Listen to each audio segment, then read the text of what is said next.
Well, good afternoon, everybody. Al Getler here on a chilly winter day here in Vermont.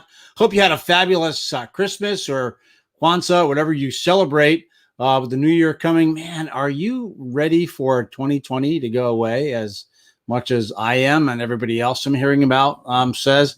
I heard someone talking about this morning about 2020 vision and how fast we want to see the vision of 2020 go behind us. I think that was on the Scrubs podcast, Fake Doctors, Real Friends. Well, today, getting ready for the new year, those of you that are own a company or in charge of a website, maybe have your own personal website. I've got a lot of work to do on my website. It's embarrassed to even send people there because it's one of those WordPress sites that I just had to have abandoned after a couple of years. I need to go back and redo the whole thing. Well, website cleanliness, website working the right way, all that stuff is extremely, extremely important. So my guest today is a guy that's going to take us through the 5 things we ought to be thinking about going into 2021 for our websites. Maybe he'll hit us up with some updates that we need to be thinking about. I also know he is a certified, well, I'm not going to get into his bio. I'll talk about that in a minute. Instead today of doing a countdown, I thought I would share with you. You hear me talk about Vermont. It's not quite ready yet. Maybe we'll do that a little bit later on. I have a video that's loading to kind of show you where I live. So let's not take the full minute. Let's do a quick countdown and get to our guest. Here we go.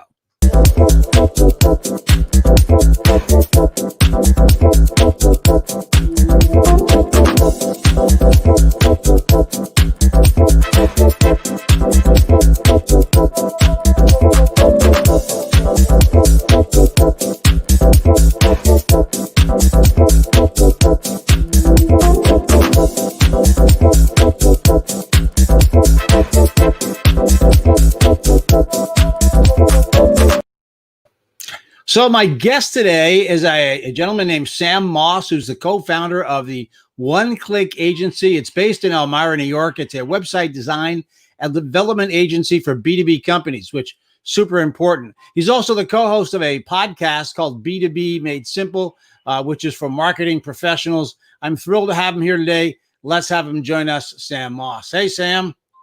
How's it going, Al? Thanks so much for having me here. Well, it's a thrill to have you here and join me. And, it's one of those things, right? We don't like to think about it, but it's once again time to dig in and talk about how to update our website. So what we need to be thinking about. And I asked you to join me today, which you did in short order. Thank you very much. Appreciate it. Got it. Yeah. That's good stuff. We had a guest that had to not be with us today, and we wish him well, Gary. So if you're watching this, we wish you well. But Sam is here, and Sam, first of all, give me a little background on 1Click. Tell me what it is. You're the co-founder. Tell me what that was to be a founder of a company, because everybody is certainly curious about that. What you guys do. Give yourselves a little bit of a plug, a little bit of a commercial. Yeah. So 1Click agency, we build websites for B2B companies. We specialize in WordPress design and development. And we also offer maintenance plans for companies as well. So what that means is a company, they have some changes and some work that they need on the website. They call us and we get it done. So that's basically what we do. And as for co-founding, I actually co-founded it with my dad. So this is a family company, that's family cool business that we have going. And we've been able to grow it and really kind of scale up and help more than just the small business, but actually some corporations, like we're focusing now with their web presence. So that's a little cool background on me and what we do. So you don't have to over explain digital stuff to your dad. Is that right? You know, he probably knows more about it than I do. He got me into it. Funny enough. Cool. I mean, he handles a lot of the hosting, domains, email integration. And to be honest, it's over my head. Yeah. I don't even like talking about it. It's like, you handle that. Go for it. Well, that's refreshing to hear. No, that's great. And, it's funny. My oldest daughter and I kind of share, in some respects that both worked at a startup together at one point. And she has gone on to work at several startups and is at one presently. So she's with Alice, which is, a AI startup, which is very, very cool. So it's fun to watch that all happen. So Sam, you're going to take us through today the 5 things we need to be thinking about going into 2020. Now, as we jump into this too, it wasn't part of the official bio that you sent me, but I also know that you're a certified story brand consultant. Is that correct? So I am a huge fan of StoryBrand and have probably consumed every single piece of content they put out, but I'm technically not officially certified. Oh, okay. I picked that up somewhere, so I apologize for that. Yeah, No, it's yeah, all right. Love what they do, and yeah. a lot of what they talk about applies to what we put into our websites. It's great stuff. Yeah. And if you're listening to this or watching and you haven't checked out Donald Miller and StoryBrand, definitely do that. It really Yeah. ties into what we're going to talk about today. So for sure. Yeah, absolutely. In fact, we followed the StoryBrand model, and we redid one of our company websites with that. So that's really great. So good. All right. Well, Sam, I'm going to have you jump into it. So once again, for everybody that's just joining us, Sam is the co-founder of the 1Click agency. There is his URL. He co-founded with his dad, which I think is way cool. So Sam, let's get into it. What is the number one thing on your list of things we ought to be thinking about as we go into 2021 for our websites? Yeah, so obviously we're going into the beginning of the new year, but people might be listening to this down the road, and I want to encourage you that what we cover today doesn't necessarily need to be, you don't need to stick to the new year to have this revelation or the drive to go ahead and make these changes. So keep that in mind as well. But this is a great time to do it. We're going into 2021, and this is going to be some helpful stuff that you can apply to your company and to your website. So the first thing is decide on a single and direct call to action. So if you aren't familiar with CTAs, we're going to go over those, but basically what a CTA, some examples would be book a demo. So that's a popular one, especially in the B2B space. Get a demo of the software, schedule a meeting, shop now, get a quote. Those are all call to actions. So you want to decide what you want your customers, your clients, your prospects to do when they come to your website, and then put that into a call to action. Because you're calling them into what you want them to do. So let's you talk about the negative aspect of that. Okay. Mm-hmm. If you don't have a call to action, what's the problem for the customer? Yeah. So they're kind of lost on your website first and foremost. They don't really know what needs to be done. They don't know what direction they need to go. And they'll most likely they'll just move on to the next guy, because prospects they want to have a clear path that they can follow. And not that they're stupid. They're not stupid people, but they have a time crunch. To solve the problem that they're looking for. Yeah, I mean, that's one of the big drivers of your analytics, right? Is how long people look at that page and how fast they click off to something else. And if it doesn't make sense pretty quickly, they move on. So that's absolutely, a call to action. And I think, at the end, I might even bring up the website I was talking about just to show you, because we handled a couple of those things. Okay, so number one is decide on a single and direct call to action. Take us to number two. Number two is create a clear and simple header. Now, what we call the header of the website is when you land on a new page or a landing page, a website, whatever it is, before you scroll, the section that you're looking at is what we call the header. I mean, you want that to be clear and concise and as simple as possible. And there are 3 things that we tell our customers, we tell everybody on LinkedIn that you want in that header and nothing else. So the first one is, and basically these are 3 questions that you want to answer. The first one is, what do you do? So what does your company offer? The next question is, how will you make your customer's life better? And the third question is, what do they need to do? And by they, your prospect, need to do to buy from you? Without answering those 3 questions, again, they'll be kind of at a loss for words. And also it gives you a framework to follow to know that it's okay not to put other things, in your header, because it's just going to overwhelm and take away from the clarity that you're already trying to have. So stick to those 3 questions and clear up your header with those things. So definitely evaluate what you have going on in those regards. So Sam, I have an admission to make. My production staff did not get your third point because they were typing the second point, and you're looking at my production staff. So what's the third point again? You say, what do you do? How do you make your customer's life better? Tell me number 3 again in the header. What do they need to do to buy? Gotcha. All right. And now what do they need to do to buy can actually be your call to action. Schedule a meeting, book a demo, call now. That is all telling me what I need to do to take the next step in the purchase. So that, to keep it simple, number 3 can just be a call to action button right dead center. Okay. Gotcha. So I'm going to say it again. The header needs to have, what do you do? What does your company offer? What do you do? Yep. How do you make your customer's life better? And what do they need to do to buy? So it could be schedule an appointment. Could it be download this book? Get down, could it be sign up for our email list? So is that a softer way to get them into the sales funnel, or is that part of that as well? All of those are call to actions, but you need to identify what you want your customer to do. If your sole purpose of the page is to get them on an email list, then by all means, make your call to action say, join our list, or get subscribed today. If your main call to action though is to get meetings and leads to call you or book a demo, getting them on your email list is more of a secondary call to action, maybe further down the page. But definitely stick to your goal. All right. So to review real quick, anybody that's joining us, okay. Number 1, decide on a single and direct call to action. Okay. Number 2, you say create a clear and clean, simple header, right? And that should include some very key things, which is ask question. What do you do? How do you make questions? How do you make your customer's life better? For the second question, and then finally, what do you need to do to buy? So exactly. Yeah.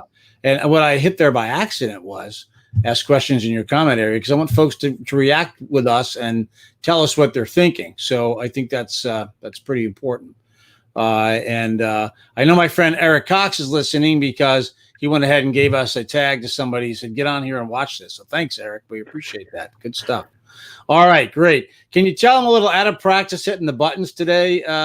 Sam, it's take a few days off for the holidays, and you got to retrain your whole staff. You're doing a good job of keeping the ball in the air, taking notes, producing it, and keeping the questions going. So all the power to you. I'm trying. All right, let's move on to number 3 for what we need to be thinking about, for the 5 things we have to think about going into 2021 with our website. Yeah, I don't know if whoever's watching this live just watched that, but the water I was drinking just splashed into my eye. So that was great timing. Number 3, include a simple plan for potential customers to follow. There's a key word there. It's simple. When a prospect comes to your website, you already have a call to action. That's great. But a lot of times they want to know that you're an easy company to do business with. And a way that you can show that to them is by including a 3 to 4 step plan that clearly shows the journey that buyer is going to go through, from landing on your website or purchasing to the success they're going to have. For example, this is a while ago, we did one for a landscaping company. But again, this can apply to any industry or niche.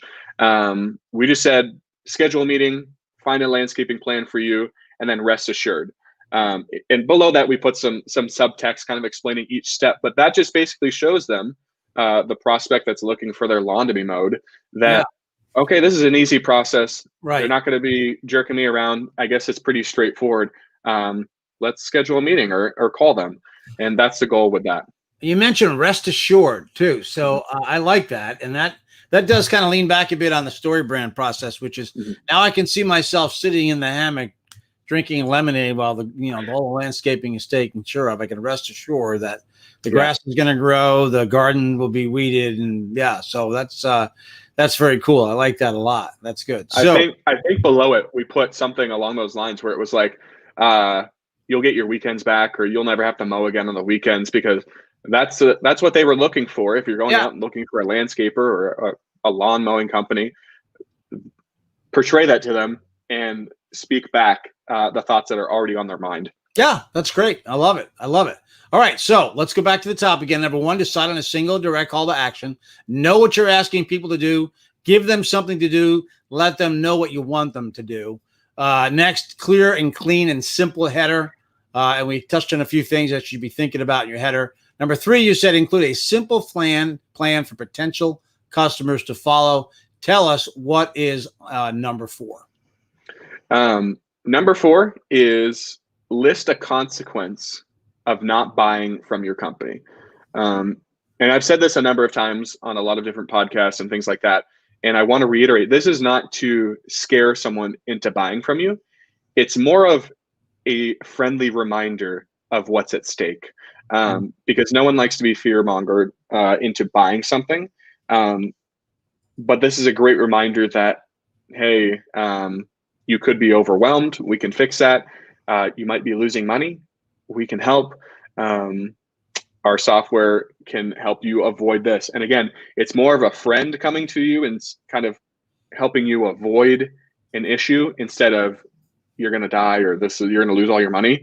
And if you frame it like that, it can be actually really effective. It's called loss aversion. And a simple 1 to 2 sentences, is really all you need on your homepage or your landing page. You don't need a lot, and you don't want to put too much because it'll obviously turn people off if you do that. So just a pinch of loss aversion. So, I mean, to go back to the example we just gave, right? We talked about, being able to kick back, relax, and know that your landscaping is being taken care of. Of course, the consequence of not buying from the landscaping company is you're going to spend all weekend getting your lawn done. Your relaxing time is taken away, or those types of things, and I think that's pretty important. So that is, and I will show you this website I've been talking about, because we hit on that as pretty well too. See what you think of it. So, all right, so great. So number 4 is a list of consequences of not buying from the company. Take us to number 5. Number 5, I think, is extremely looked over, to be honest. And it's a really, really easy trap to fall into. So number 5 is you need to stop using industry lingo on your website. And there are obviously exceptions for everything. And I'll give those in a second. But when you use industry lingo, a lot of times your prospects aren't versed in your industry, and it's only a turnoff. And we feel like we need to use those terms maybe out of insecurity to make ourselves sound smarter and more knowledgeable in our niche, or it's not out of insecurity. We just feel that is, going to get us to sale. We're going to sound smart. We're going to sound like we know what we're talking about. And in reality, it does the opposite. So your language really needs to speak to, a 5th grader, an 8th grader. If they can read it and understand what you do, then you're golden. And a lot of times people in your industry, even if they understand the industry lingo, they'll appreciate you going the extra mile and simplifying it. And really, if you can do that, it shows that you know the topic that much more. Now, obviously, there are some industries that you have to use industry lingo. I would just encourage you not to do it up front and immediately. Obviously, there are portions of your website that need to go in depth, and you can do that. Right. But 9 times out of 10, there's no need for it initially, and it's a turnoff and can really hurt you in the long run. Yeah, and it's ironic too that since I work a lot in the media and the digital space, where the number one culprit of people that talk jargon are digital people, and I can't tell you how many times we go to meet with a client and they've purchased a digital package that they're literally paying thousands, sometimes tens of thousands of dollars for per year, and have no clue what they bought, have no clue what the jargon meant. They just knew that they were sold on the concept, but they don't really know the return. So I think that's great. If you advise anybody and to go ahead and not use industry lingo, super key and important. So let's run through again very quickly. We're going to decide on a single and direct call to action. We want to tell customers what to do. We want to create a clear and simple header. We want to include a simple plan for customers to follow. What is step 1, step 2, step 3? What do I gain as a benefit of following those steps? What's the list of consequences that you would have if you do not call your company, if you do not fill out the form, you do not use the call to action, and finally, stop using the industry lingo. The one thing, Sam, I wonder if you agree with me on the industry lingo thing. It's an opportunity, if you do have to use some lingo, to provide a white paper, right? As a sales funnel opportunity, as to collect an email address, but to also, I mean, not over explain, but to inform. I like when people offer me that kind of a benefit. If I don't know the subject, if it's too challenging for me to get at one website glance, I know I can download a PDF and read that at my leisure. So that's pretty cool. I like that. Yeah. I think it really, honestly, with the industry lingo, it boils down to knowing your ideal customer, your ideal customer profile. Because if you understand how they process information, then you can relay that and replicate it on your website. Yeah. So you might be talking to engineers. I don't know.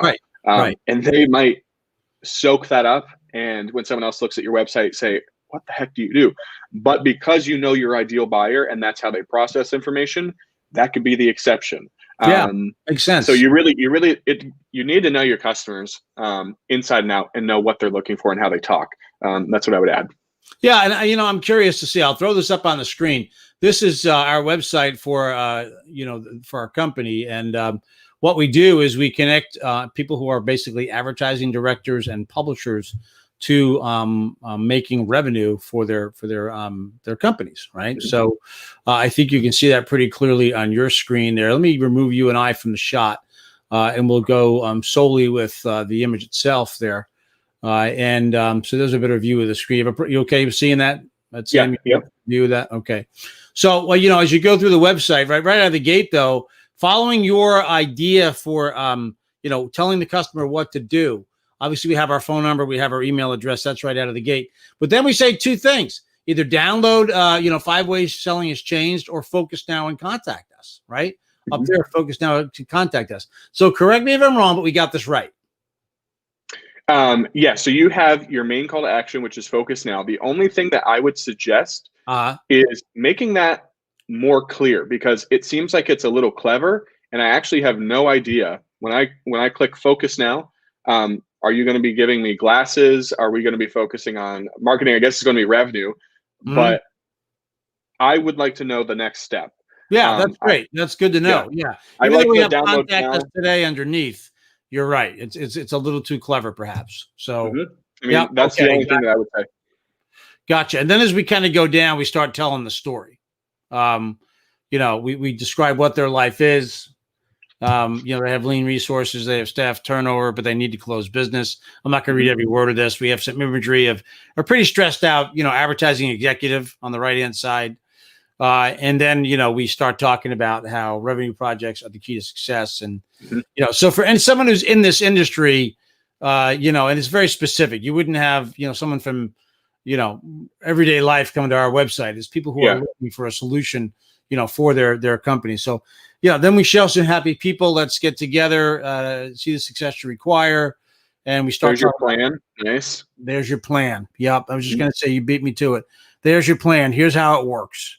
Okay.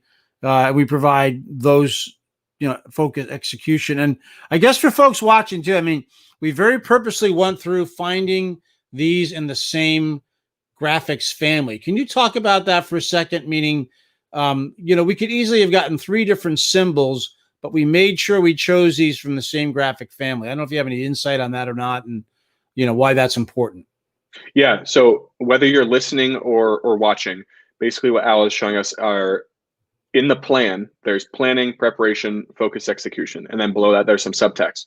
But above that, they have some blue icons, and one is like a pencil and paper. And then the next one is like 3 animated bodies. And the next one is like a target for the focus execution. I'm a huge fan of using icons on a website like this, because not only do they help with the design, they really enhance the message. It looks like you guys use them from the same design family, which is great. I would encourage that. But yeah, I love using icons. We use them to convey points all the time.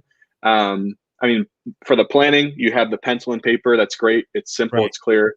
Yep. Preparation looks like a team of people, and then focus, execution, focusing on the bullseye. I mean, it's simple, and it kind of spins in the back of our mind, but they're great. I definitely encourage them. Yeah, and then obviously we tell the story again, and we also give them an opportunity to read even more about it.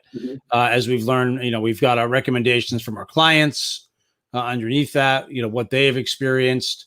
So, I mean, I guess the point I'm making, it's not perfect. Nothing's ever perfect, right? But, Right. and then we get to the point where if you really want to dig a little deeper, we do a deeper dive on ordering up the PDF book. And we've also gone to the trouble of putting a video library together of a ton of interviews, similar to this one, where we talk about, in this case, opening your business after the pandemic and what that requires. Mm-hmm. This is actually our most watched video with a Disney executive as the guest. So anyway, I don't want to take the audience through every one of what we've done here, but it's an opportunity just to talk about the fact that when you plan out your website, which we spend a lot of time doing it, and you hit the core message, it's going to get a reaction from people, and it's going to help you focus. So I think going back to your calls to action, we did try to decide on a single direct call to action. I didn't mean to make this about our website, but it was the example that I had. I love how you guys repeated it. That's a key too, is repeating the same one throughout the page and the website. For sure. And I think our website was maybe too simplistic, perhaps, or I'm sorry, our header.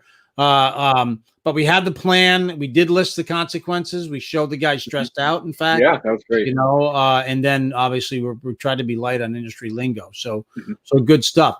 So Sam, I want to go back to kind of sharing a website, and I want you to go ahead and give your unabashed commercial for your company and tell us how people can contact you and what they can do to be a customer of your company. Yeah. So this is our website, 1clickagency.com. Our goal is really to take the strain, if you're reading this, off of marketing teams, because they have a lot on their plate, and it can be a lot easier to outsource a website build or a website maintenance to someone like us that can help you. So we do that typically for B2B companies. We offer website design and development. And if your company is looking for that, I'm on LinkedIn. If you want to reach out there, you're welcome to send me a DM, or you can go to our website, 1clickagency.com, click get a quote, and we'll get back to you ASAP and start asking some questions about your project. So what I love about your header too is it's all right there. I mean, you click here and you've got it, and it leads you to your podcast as well. So I think that's pretty awesome. Well, listen, I appreciate everything that you have you brought to the table here today. There is certainly a lot to think about when it comes to the website. Like I started to say in the beginning, I have a website that I have got to redo, and I think a lot of people get into that mode where, and it violates every one of the steps, by the way. So I got to go back and take what you said. And at least you already understand StoryBrand, so you're one step ahead of a lot of people. It seems like you got a grasp on it. So I'm going to ask you the big question. The big question is, there are choices. I think I know your answer, but I'm just going to bring it up here now, because especially this time of year too, we are always talking about new websites, new directions. WordPress versus Wix versus Squarespace. I mean, I have no dog in the hunt, but what's your recommendation? I mean, I'm going to go by what I see. It looks like you guys are pretty heavily WordPress based. And I've heard a couple of people that I've been talking to lately to say, stick with WordPress. So what's your feeling on that? So obviously you go to our website, first thing you're going to see, we're WordPress guys. And the reason being is it's so robust, and the sky is really the limit when it comes to creativity. I have used and toyed around with Wix. I have toyed around with Squarespace. And a couple of things stick out to me. You're kind of limited to what you can do. And for some people, that's perfectly fine, especially solopreneurs and smaller businesses that need to get something online. Go for it. If you have the time to do that, all the power to you. But what you need to be reminded of is you actually don't own those websites. Square and Wix do. And what I mean by that is, if tomorrow Wix disappeared, or if Squarespace disappeared, if you paid $3, $4, $5 grand for someone to go in and make you a website on that platform, it's gone. Now, I don't think they're going to disappear tomorrow, but I'm just saying you don't own them. And in addition to that, if Wix wanted to charge, I don't know what they're charging, but double their prices, you can't take that website and go somewhere else. WordPress, you own it. You can link it to any domain. You can take it off the internet. It's yours. But since it's a do-it-yourself platform, software that you do that, you are it's almost like a social media platform. You're stuck to their guidelines. You're at their mercy. Yeah, you made that connection. I think that's so true. People I come across who say, "Oh, I have a Facebook page," or "Oh, I have an Instagram presence," and you go, Yeah. "That's great," but what happens if they change the rules tomorrow? You know, where are you at that point? It's the old Michael Hyatt. When you build a platform in a noisy world, he talks about having your headquarters being your website, and then your ambassadors. Different places of Facebook ambassador, all those places, but they can never shut down your website. So great insight. Sam Loss, I appreciate it today. I know I pulled you away from whatever it was to be here as the emergency guest today. I appreciate it. And one more time, Sam, the website is oneclickagency.com. Sam and his dad, as it turns out, are there to help you out. And Sam, I appreciate you being here today. And now that, we've got some breathing room, let's have you back here in the next few weeks, talk about a few other things and dig a little deeper. I'd love it. I would absolutely love it. That'd be great. Well, Sam, I want to give you a proper goodbye. So I'm going to put you off to the side here for a minute, and I'll come backstage and say goodbye before you go. So just hang out for a minute, and we'll say goodbye to the folks. Thanks. See you, everybody. Take care. Well, listen, great guy. What some great insight. I absolutely love it. So I started off the show telling you I was going to, instead of doing the countdown, show you something. And I'm going to end the show today with this. We'll start the show with it tomorrow. But instead of doing the number countdown, I went out and took some footage today. I got a great stabilizer gimbal for Christmas. So, and you hear me talk about the Vermont weather forecast. So why don't you just take a deep breath, get a Zen moment, and let me show you my backyard.